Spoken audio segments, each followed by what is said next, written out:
యస్య రసజ్ఞాచ తాత్వికర్థజ్ఞ, వారి మాటలు అలా ఉంటాయి. వారు మౌనంతో మాట్లాడగలరు.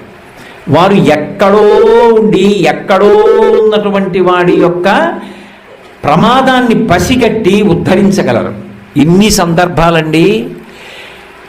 ఇంకా ఎట్టి పరిస్థితులలో బ్రతకరో అన్నవారికి ఔషధంగా ఆయన ఒంటికి రాసుకున్న విభూతి కింద పడేటట్టుగా అరిటాకులో నించుని గెంతారు స్వామి. గెంతితే ఆయన ఒంటి విభూతి అరిటాకులో పడింది. ఇది పట్టుకెళ్ళి మీ అమ్మ నోట్లో వేయి అన్నారు ఒక సందర్భంలో.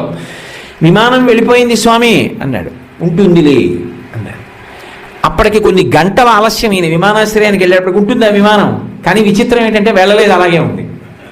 ఈయన విమానం ఎక్కాడు, విమానం వెళ్ళింది. డాక్టర్లు అన్నారు ఎప్పుడో వెళ్ళిపోయింది ఆవిడ, ఇంకా ఇప్పుడు విభూతి ఏమిటన్నారు. ఈ విభూతి తీసుకెళ్ళి నోట్లో వేశారు.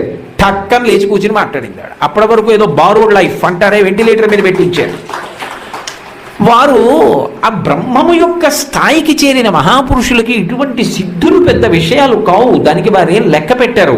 కానీ ఆశ్రితులైన వారు కొంతమంది ఉంటారు, పరమభక్తితో ఉంటారు. అప్పుడు వారు పరమేశ్వరుడుగా నిలబడి కోరిక తీరుస్తూ ఉంటారు. కానీ ప్రధానమైన ఉద్దేశ్యం మాత్రం అవతారానికి ఏమిటంటే జ్ఞానబోధం. అది ప్రధానం.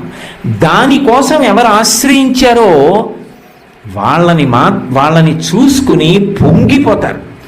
పాత్రుడైన శిష్యుడు ఒక్కడు దొరికాడు రా, జ్ఞానం కోసం నన్ను ఆశ్రయించాడు అని.